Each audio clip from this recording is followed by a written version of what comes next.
Hello and welcome to Adventures in Venueland, an EAMC podcast. This is your all-access pass to go backstage and behind the scenes with some of the brightest minds that cross the scope of the live entertainment industry. I'm Dave Rettelberger. And I'm Paul Hooper. We'll introduce you to some of our favorite people as we dive deep into the world of live touring shows and the venues that host them.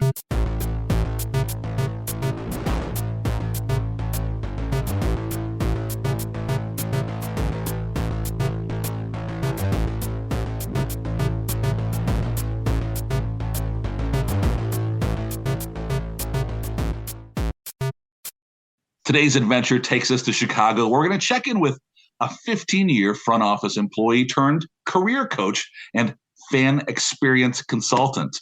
In fact, she kind of specializes in helping high-achieving women create the career they've always dreamed of having in the sports industry. Hosts her own podcast, Game of Her Own. Please welcome Jahaan Blake. Welcome. Thank you so much for having me. And I really kind of wish that you could follow me around and give me that intro all of the time in that perfect radio voice. That was great. We're happy to be your hype man anytime. Yes. We're talking you some great industry experience, in whether it's with the Cubs there in Chicago or, the Dodgers, Red Sox, a lot of stuff we'll get into. But let's talk about what you're doing right now. What does it mean to be a career coach / fan experience consultant? Yeah, the best way, so I'm a storyteller, so y'all have to bear with me, but the best way to tell you is to tell you how I kind of got into that. So yeah, please take your time. Yeah, when I started my own business, I wanted to do the work I've been doing for 15 years. I knew that I really enjoyed it and I was good at it. Well, I'm still good at it, right? And toot my own horn. That's something I always tell my clients. And I thought, all right, I met my husband here in Chicago. I'm kind of sick of moving around from team to team. I thought I would do that my whole entire, career. And so I thought, consultants I've seen the invoices come in. They make more than me. And so it doesn't make any sense. And then they're the priority, right? They come into an organization regardless of what department you're in, right? So marketing, sponsorship, the consultant comes in, they are a focus, they are the priority, they get the work done, and then they're gone. And I'm like, that's what I want. I don't know if it's easy to build, but that's what I want. And so that's what I left to go do. So when I did that, I had some really great contracts. I got to work, the Atlanta Braves were one of my first MLB teams that I worked with. I got to work on Super Bowl and Pro Bowl, which was also fun and more of a contract style versus consulting, but also, great work. And I loved that I had a seat at the table with these clients that I was working with. And I remember at the Braves, I was sitting, my client was a VP. She's now an SVP, but she, we were sitting in her boss's office, which is the president. So here I am. I'm like, I am finally at the table, but people are listening to me. Well, I feel like I'm missing something. It wasn't I remember coming home from that, trip and I was like, this is great. I can keep doing this, but something felt like it was missing. And I missed people coming to my office and asking me for help and career guidance and how to get to the next level. And, sometimes people were working for me and wanted to work in different areas. And I was like, okay, let's come up with a game plan. I didn't take any offense to it. I wanted to help, help level up their game. And so I thought, well, why can't I have two sides of my business? Why can't I do career coaching for women? I want to focus on women, career coaching for women who work in sports, and also do the consulting as well. And so that's how I came up with the two sides of my business. That's awesome. And I think that's amazing to have that flexibility too, to be able to kind of dip your toes in two different pools and kind of enjoy both areas. And I think, maybe something we could hit on too is career coaching women in sports. I think that is so important. I think we're all seeing, thankfully, a lot of those glass ceilings being cracked or broken, and that's awesome. And it's later than it should have been in many cases, but it at least is starting to happen. But, what do you think that landscape looks like from your side? You're coaching women. What do you think are some of the challenges that people are experiencing that maybe, others can help, and assist, because everyone, like you said, everyone needs to be their own advocate, but we all know that, everyone is responsible for kind of making sure people are represented in that room. And, men especially need to invite the women to those tables and everything. So, what do you think are some of like those challenges that you think people could really, identify and help, their coworkers with? Yeah, I really love that question. And I don't get that a lot. Like, how can we help women in sports? How can we help the clientele that you're working with? And I've got that question once before. So I will say what I see and then how people can help are kind of two different things. So what I see are the people who come to me or are women who have felt, marginalized or feel like they've lost their voice. They've been asked to sit on the sidelines. And why I identify with that so much is because I've been in all those same positions, right? Or, they are managing a team for the first time and they don't know what they're doing. And their manager, their boss has so much confidence in them, but they're like, but how do I do this? Like, what do you mean? Like, managing a team is a huge undertaking and really impacts the bottom line of a company. So it's, I see those sort of are the bigger topics that I see from people. And that's what I work with clients, how to find their voice, how to advocate for themselves, how to, find allies within their organization or mentors within their organization. I'm playing, politics, internal politics. I was horrible doing that. And I hated it. Like, it just didn't make sense to me. Yeah. Like, it just didn't make any sense to me. Like, we all just do our job and we work together and like, can we all just get along? And no, it's just not how it works. And so it's fine. And so like, I had to learn, and I had a really great mentor, Charles Steinberg and Sarah McKenna, who taught me when I was at the Red Sox, and I would just kind of watch, and they would help me, and they've helped me throughout my entire career. So I, in turn, just want to do that for women in sports as well. I think when you look at how you can help, it all starts with, I think everyone knows this, right? It all starts with just listening, right? And being curious and not coming in and let me save the day, but let me ask you questions so I understand where I can help you. And then one of my favorite questions to ask my clients, one of my favorite questions to ask people who work for me now is what does support look like from me? How can I help you? Because sometimes it's just like nothing. I remember one woman, we were at Super Bowl and she was a rock star. It was her first Super Bowl. And I was so excited to have her to be a part of the team. And she just had a moment, and Super Bowl is really hard. And she just, depending on the work you're doing, it could be really grueling and intense. And she broke down. And so I remember saying, I wanted to save the day. It was very hard. I wanted to rush in and protect her and help her, but that's not what she needed. And the only way I knew that was by saying, what does support look like right now from me? And she said, I needed to get that out. I'm going to go for a walk and I'm going to come back and I just want to move on. Done.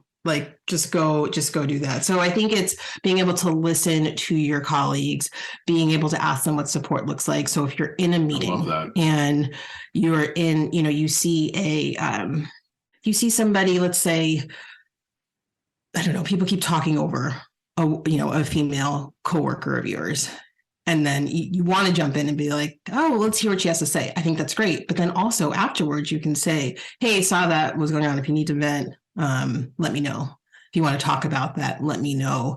And then that just makes them feel safe. Like, oh, someone else saw it. I'm not the only one. And then they left the door open. I barely know him, but he kind of just that gives you that psychological safety that you need so much at work in order to thrive. I might try that at home too. That's actually really good advice. I'm sure it comes in handy. So, yes. When you're talking specifically, with women in sports, and we've had a quite a few guests that, fit that description here on the podcast, but who's the right candidate for career coaching? You guys are coming with the good questions. I love it. Okay. So, the simple answer is anyone who is looking for that support, right? Career coaching is not for everyone. Leadership development is not for everybody. So it's that person who feels I'm stuck and I could use some help and support getting, lack of a better word, unstuck. I could use some help. I want to get to the next level. I've tried these 4 or 5 things. It is not working. I can use some help to get to that next level. And I'm a reflective coach. So I don't come in and tell you exactly what to do. We get there together. I ask a lot of questions. And a lot of my clients will say that was like therapy. Like I don't even know what just happened, but I feel lighter and better. So like, because the answers are within them. So it's really somebody who wants support, wants to get to the next level, and isn't quite sure how to do that. And maybe their manager doesn't have the time to spend with them. Their mentor doesn't have the time to spend with them to set those goals, hold them accountable. All of my clients have unlimited access to me, so they can send me Voxer messages. They can, email me. I can review their documents. So it's somebody who is just really looking for. I almost like to call it like your secret weapon. Oh, that makes perfect sense, right? So let's just get into specifics just real quick. I want to turn this into a commercial for you, but I know one of the things you do is you kind of offer somebody a chance to have that first kind of conversation or consultation with you to see if it's the right thing for someone, right? Yeah, 100%. I've worked with coaches before for different parts of my business, and not everyone's the right fit for you. So I can get along with anybody, and you put me inside a paper bag and I'll make a friend with somebody. Like it's who I am, but not everybody is like that. And so once you talk to me, I want to make sure you feel like it's a fit. I want to understand what you want to get out of it, what your goals are, and can I help support you? Now, I've had a potential client, she wanted to talk to me. So excited to talk to her. And we talked through it. And I said, I don't know that you need my help. Like I honestly, and I told her, who I work with and what I do. And she was like, I think you're right. I needed to talk this out. I don't. And so, not every single person is going to be the perfect client. And so that's what that 20-minute free session is for us to feel each other out and make sure I can help you achieve your goals. I think something too that happens often in the live event and sports industries is, and we see this too, and you're someone who, which we'll get into, hosts a podcast, and I'm sure you hear this from your guests, but it's easy to be isolated, I think, because often, especially if you're in a smaller market, but even bigger markets, there's one baseball team, there's one football team. Like if you're in a role in some sort of department at one of those organizations, chances are there's very few other people in that city that are in a similar role. And so it's really hard to have that, structure that you might normally be able to get from like a friend or something that can give you some career advice.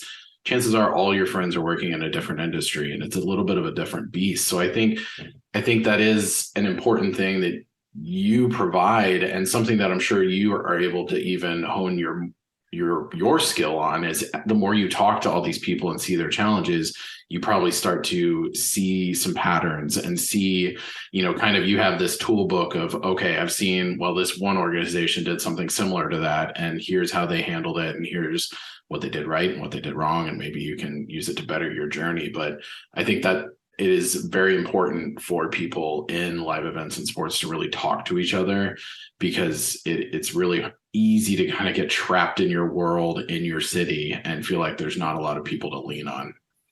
Yes. Yeah, that's it. That's exactly right. And what I find is, from my personal experience, growing up in the industry, I felt like when you talk to a friend who just doesn't know the industry, they like to tell you what to do. Right. Like they like to give you advice. They don't like take the time. Really work. Yeah. And you're like, oh, you don't get it. And then it's a debate about, how they, and you're like, okay, this didn't work at all. Or you don't debate them and you walk away and you're like, great. Like you gave me advice, but that was almost like a projection. That was through the filter of what like you see every day. And it has nothing to do with me. And then sometimes that also happens when you talk to somebody in your industry, right? So if you talk to your counterpart, I loved talking to anybody who did what I did in any city, any team, any venue. I love to just learn from them. But when you go to them for advice, sometimes, and I was guilty of this when I was working for a team, this is how to do it. This is exactly what you need to do, right? And it's not their job to ask you a ton of questions and try to figure out where you're trying to get to, but they just kind of give you a playbook, here, go. And what I like to do a little bit differently is really understand, like, where are the roadblocks that you are facing and how can I help you get over them? Because I can give you all the tools and resources, but if you keep hitting this one wall that nobody knows about and you don't even know about, and you can't figure out why you're not performing at your best, then it doesn't do any good. Jahaan, you talked about kind of growing up in the industry, but it kind of goes back before that. I think sports is just in your DNA. Let's go back to the beginning. Where did that love of sports come from for you? Yeah, it was always, I think it really started. So I started playing soccer, according to my father, when I was 3. Right. And so I think that my father was and still is my biggest hype man. So like you would just hear him talking to people, and he would always like just talk about, oh, my daughter, this, there's 4 of us. And he would always talk about how great we were doing. And so, of course, like when you're in the family, you just can't help it. When you're little kids, you just want to make your parents happy. Right. And that really never goes away, which is a whole other problem. But that's a conversation with a therapist. Yeah. That's a whole different conversation. But like, so it started there. And then like my older brother loved watching sports, and he'd get so animated and so into it. And so of course I was like, what are you watching? I want to be like you know what I mean? And so like I would hang out and like watch, sports with my older brother. And then that just never went away. And like, I just loved the game. I loved watching football. I loved watching basketball. I hated baseball, which is really funny considering what my career path has looked like. But I thought baseball was like watching paint dry. It was so brutal. And so it wasn't until I went to my first game in 1999, which is so crazy that story is so long ago, but it was Red Sox Yankees at Fenway Park. Oh, wow. That's a great first one to go to. Oh my God, it was incredible. I went with all Yankee fans, which, you guys can't see the look I'm getting. But yeah, it was intense, but it was sat in the bleachers, had a blast. I remember every single thing from that game except the score of the game and what happened in that game. But it was an amazing experience. So I just feel like the love of the game started at 3, and it just never went away. So you say it was, what would you say, 1999 that you went to that first game? 2002, you get that first job with the Red Sox, where you're kind of starting as on the front line as an ambassador. Talk to us about how you got that first job, and then how you kind of moved up within the organization over your nearly 7 years there. Yeah, I still can't believe all that happened. I moved to Boston to get my master's. I knew a few people, but didn't really have any like friends there, and quickly made friends through my then boyfriend and his sort of Boston family of friends. And I remember I was watching the news one morning, and I was getting ready, and there was this man on TV talking about the Red Sox and the new ownership taking over, and how they're hiring for this new position, 25 people. The likelihood of you getting the job is like less than like 1% or something like that, like 0.0%, basically telling you're not going to get paid a lot. Like it was just, but he did it in such an eloquent way that you're like, I don't care. Like I want in. I can't wait to do this. And so, but I remember watching it thinking, well, I'm getting my master's. I don't need a part-time job. And my boyfriend was like, and he was, a Bostonian. And he was just like, if you get a job with the Red Sox, I don't care what it is, you take it. And I was like, what? And he was like, he totally knocked me off my high horse. I was like, but I'm getting my master's. He's like, doesn't matter. Like, it doesn't work that way. And I was like, fine.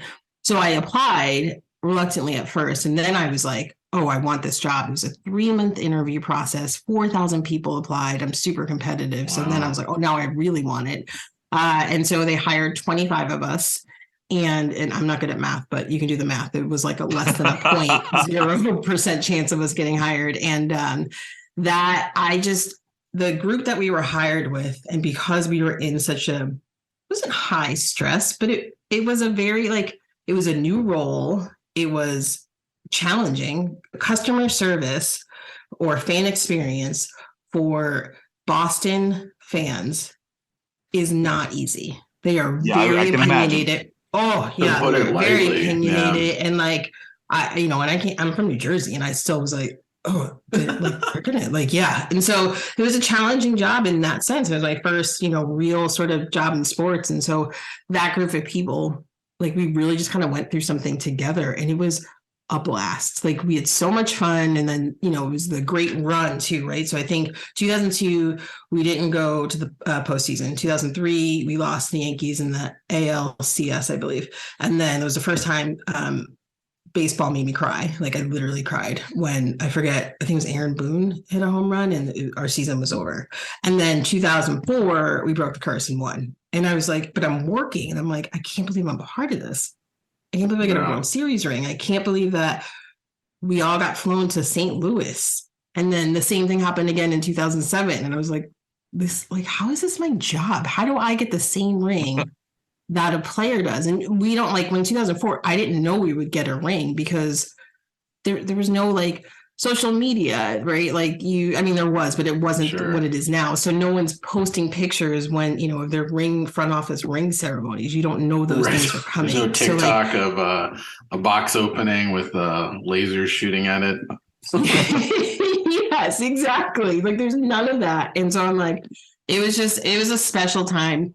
Plus I got to grow up professionally. So like it was one of those perfect storms where I'm like, I can't believe that happened. And how lucky am I?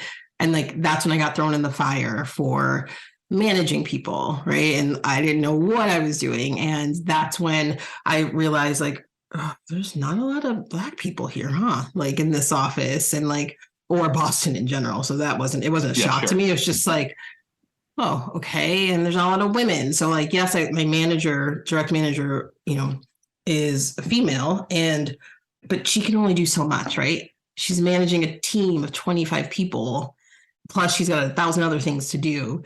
So who else can I look to as mentors? And not saying you should just focus on women, but for me, that was always what I did. I looked around the room for people who looked like me. And I wanted to, I just didn't.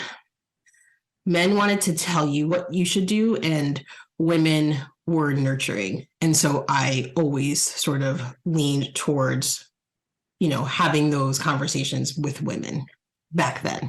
Yeah, sure. Yeah. So, what did you do in that career? Because you're one of 25 people that are hired, right? And you're starting there. What do you think it was about you that helped you stand out and then, get chosen? Not because you said you got lucky, right? But we both know that's a lot more than luck. Yeah. What's really funny is I ask this question to people and they always are like, I have no idea. And I'm like, you have to know. And I literally am sitting here going, I have no idea. Like I just, We're turning the tables on you. Yeah. Like I do. I will say that I showed up as my authentic self within professional guidelines, right? That's always the hard thing. Like, can you really show up as your authentic self at work? Like I was super nervous all the time. I was super anxious, but I hid all those things, which was not a good thing. We found out later on in life. But like, I was so passionate about the work we were doing. I wasn't focused on how much money we weren't making, which was frustrating. I'm sure I vented about it to my, the other ambassadors, but like, I was like, but I really just want to be full-time. Oh, okay. You're full-time. Now my salary is $32,000. Great. And my mother's, after I got my master's, and my mom is just like, well, okay, what? I just, as long as you're happy. But I think that's what it was. I was just happy. I was having a really good time. I was very ambitious, and yes, I had to advocate for myself, and I was super awkward when I did it, but I just kept going and telling the people who can make decisions what I wanted to do. Saw opportunities to support my manager. She would go out and like just try to get all these different, things under her umbrella. And so I saw the opportunity when she would get something new to take something old off her plate. She still got to oversee it, but I saw the opportunity to do that. And I would try my hardest, and I made sure I was around all the time. So I don't know if those are the things that got me there. You'd probably have to interview Sarah McKenna, but that's what I did. So, from there, you were able to move into a job with the Dodgers and then the Cubs. Talk to us about transitioning and then continuing there in Major League Baseball. That's when I first learned that I don't like maintaining programs, right? So the ambassador program was created to fill a gap. The ownership saw a gap that the front office and the fans were disconnected. So we became the liaison between the front office and the fans. And then we were to improve or enhance the fan experience. So by 2007, I just felt like, all right, well, there's been a lot of it's evolved and we did what we came to do. I don't know. I feel like I'm maintaining programs and I don't get to take my boss's job. That's not how it works. But that's what I want my next move to be. So I think I have to go somewhere else. Lucky for me, my boss's boss, Charles Steinberg, had went to the Dodgers at the time. So he was at the Dodgers, he was their CMO. And so, tampering is not allowed. So I just in baseball. So I just kind of left the Red Sox and went over to the Dodgers, and that timing really worked out. They needed somebody to come in at the director level, which is the next level for me, and run their, fan experience. I think I was director of hospitality. And so it was just, again, right time, right place. It was moving out west, somewhere warm, somewhere I had never lived before, but I loved far East Coast to far West Coast. Yeah, exactly. So it was just, I saw the opportunity and I just jumped on it to help create a new program similar to the one that we had. Things weren't working there. This one was a little bit, I got to have more responsibility in terms of who we included in the fan experience. And, the fan, when you look at the fan experience, it's just not, the ambassadors for us, right? It's the ushers, the ticket takers, it's food and beverage, it's the maintenance crew, it's the cleanup crew. So it's all the different groups, and we got to work with everybody and include them in our mission to enhance the fan experience. And I guess I keep saying this, but I felt really lucky to work on that opportunity. And then from there, you headed to Chicago, back to the Midwest, where you had a pretty solid run with the Cubs. Yeah. So it's funny. So the Dodgers, after about a year, we made some great strides there. Ownership got a divorce, found out that our president was fired via TMZ. It was just really, really messy. What's funny is I remember being in the kitchen with, I'm always close with my coworkers, whether it's a good thing or a bad thing. And it is what it is. And so I remember being in the kitchen with all of them. And I was like, I think I'm still at the Dodgers. I was like, I think next, down the line, I want to work for the Cubs. I'm thinking of all these iconic major, brands. And so, when everything at the Dodgers sort of folded and they fired 20 people all at once, anybody who the president had brought in, which I was under that umbrella. And so I was like, okay, well, what's next? And the Cubs, they had an opportunity. There was an article in the paper I forget who it's by, but Tom Ricketts is quoted saying, I want a chief hospitality officer. I want someone to take care of the fans. And it was that little quote that a friend sent me. And he was like, this is you. I was like, oh, I can't be a chief. That was my first reaction. And I showed it to Charles Steinberg, and he was like, you can do this job. And I was like, are you sure? He's like, yes. And I was like, okay. So then we came up with a plan. I emailed the owner and the president. And then I also went old school and sent them a FedEx letter because, gatekeepers, and let me try all the different ways. No, I'm a big believer in that. Yeah. And so I sent them, and there was no job description. There's no way to apply. So I had to get in that way. And a week later, I heard from, the president of the Cubs. And then, I had an interview. And then 2 weeks after that, I got a job offer. And the position was sort of, I don't know if it was created. It was definitely brand new. And so I got to help shape that and bring the ambassador program to the Cubs. And then the next step after that was extending it to all the different groups that make up the fan experience, which was an incredible, incredible opportunity at an incredible venue. I loved it. And I think I loved it a little more than the other teams because there was so many more day games at the time. Yep. Yeah. So that felt nice. It was easier. I always thought I would go into football once I got older, right? But the best laid plans. But that was but that really helped. I was like, oh, I am starting to get tired of all these night games all the time. As somebody who grew up going to Wrigley before they had lights, I will tell you that's there's something magical about Wrigley Field. Mm-hmm. So you're there for 5 years, and am I getting my timing right that you actually leave just before the Cubs win their World Series? Sure did. Does that break your heart?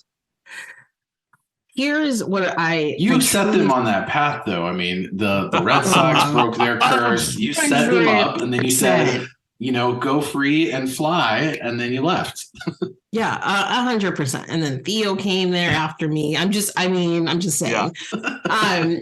But I did. So I left 2015. So that year they went to the postseason. And I remember watching the postseason. I was in LA. I was working on Super Bowl, and I remember watching like in a bar with friends, and they're like, "How you feeling?" I was like, it wasn't the same for me. If this was like Red Sox 2004, I'd be devastated. Like I didn't have the same group of friends. Like it was just when I went there at a director level running a program, like I couldn't be friends with the people I was hiring. Right. Like it was just like a totally different experience for me. And that's no shade at the Cubs at all. It was different. And so the only reason it didn't break my heart is because I have 2 World Series rings, and I have been through. Okay. Yeah, and I've been through an incredible experience. But if I had no rings, I think my reaction would be different. Yeah, that's the honest truth. Shortly after your time with the Cubs, you kind of strike it on your own, where you become this founder, chief experience officer with the Jahaan Blake group. How scary was that transition for you?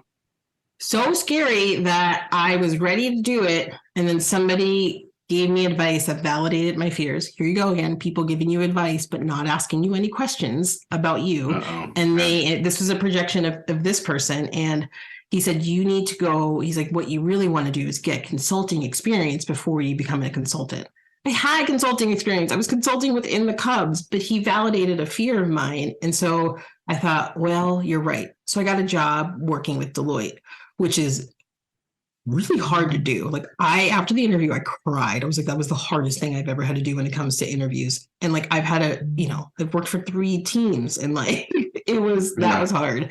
And I did it for a year. Within 2 months, I realized it wasn't for me. I do not like corporate world. And so I said, I can leave. This is the conversation I had with myself. You can leave, but you have to have a client. Like, go do it. And I actually didn't really talk to a lot of people because I didn't want anyone to steer me in the wrong direction. And so I just took that leap of faith. I got my first contract, Super Bowl, Pro Bowl. It was great. That was a great opportunity, great timing. NFL was trying something new with this whole wayfinding program, but they wanted a level of guest services to it. So I was like, oh, I can do that. I'm really good at logistics. Like, doesn't matter what the puzzle is. And then yes, like the people part, that's really where I soar. So I jumped at that opportunity. And when I was done, I remember being like, oh, shoot, well, what's next? Like 6 months went by so fast. And it was all because of one post that I made when I was done with the contract. Someone reached out to me, and within 2 weeks, I had another one. And my post was like, yay, I'm done. Like, this was a great experience. And someone's like, hey, I forgot that you're out on your own. And then it just kept going from there. So as part of this process, you launched your own podcast, right? Yes, yeah, I did. And that took a year for me to finally do it.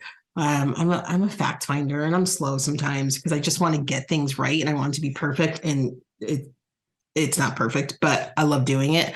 I decided to do it because when I started my own business, you guys talked about being isolated, right? So when I started my own business, it was super isolating. The uncertainty has caused me to put on so much weight that I still can't get rid of. And so I ate a lot of pizza and I'm working from home now. The transition was really difficult for me. And I finally decided like I need to hear from other entrepreneurs. So I started listening to this podcast. And my husband and I have always wanted to like really just, do what retired people do now, which is live, in Florida or somewhere warm in Georgia. And then, during the winter, and then come back here in Chicago in the summertime. So we were like, we'll start off small. So we went to Florida for 3 weeks, rented a place. This is before everyone started doing it during, COVID. This was before it was trendy. We were so excited, and we got like an inexpensive place. And I remember driving on the way back. I was driving, so I was in control of the radio, and I played this podcast called Biz Chicks. And I was like, oh, let's give it a try. And it's a business coach, similar to me, right? Career coach, business coach, talking, like interviewing all these different women who have their own businesses. We listened to it the whole way home.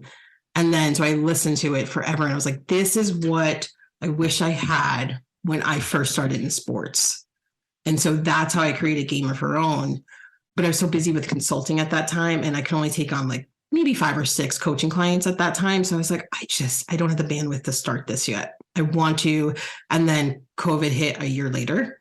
And I was like, well, I got nothing else to do. I'm like all of my contracts were either paused or canceled. Yeah, we get it. Yeah. We were talking about it for like a year or two, and we're like, we don't have time to do this. Like, when are we going to do this? Well, it's like you got nothing but time. Like, hey, remember that podcast thing we were talking about? Yes. And then almost having too much time is a bad thing. So I was like, I kept delaying the start date because I was like, we got to do this. And like, I wanted to be perfect. And like, look, I had too much time on my hands because all of the consulting and contract work was paused. And I was like, well, like, let's fill up this time. So, I mean, my poor editor, she's still with me, and co-producer, she's still with me to this day. And it's just like, thank God for good editors and producers. Yeah, exactly. So, but yeah, so that's why I started it, because of finally I had the vision, and then I finally had the time. And now time is not as easy, but I can't stop.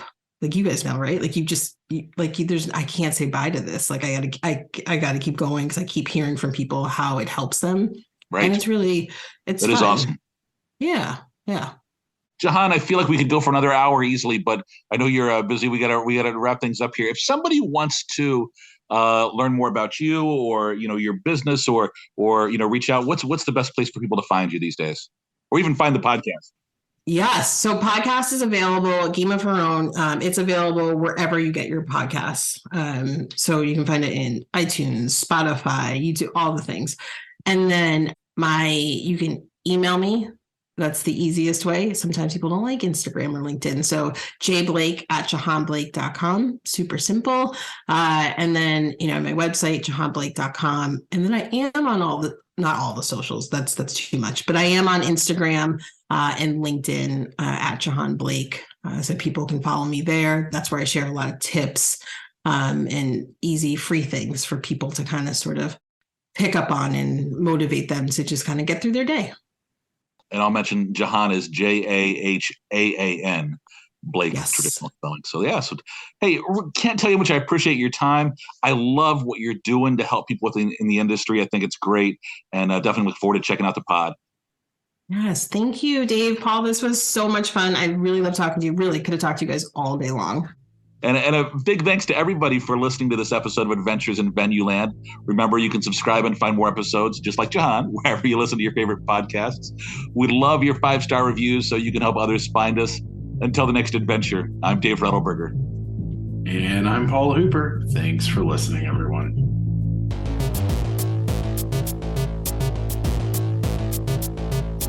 Adventures in Venueland is a side project of the Event and Arena Marketing Conference, a nonprofit organization bringing together people in the field of live entertainment to discuss marketing, publicity, and sales trends. Find out more at eventarenamarketing.com. Audio editing and mixing by Camille Faulkner. Design and digital advertising by Megan Ebeck. Copywriting and publicity by Samantha Marker. Guest booking and brand strategies by Paul Hooper. Guest research by Dave Rettelberger. Marketing strategies by Paul Hooper, Megan Ebeck, and Samantha Marker. Thanks for joining us. Until the next adventure.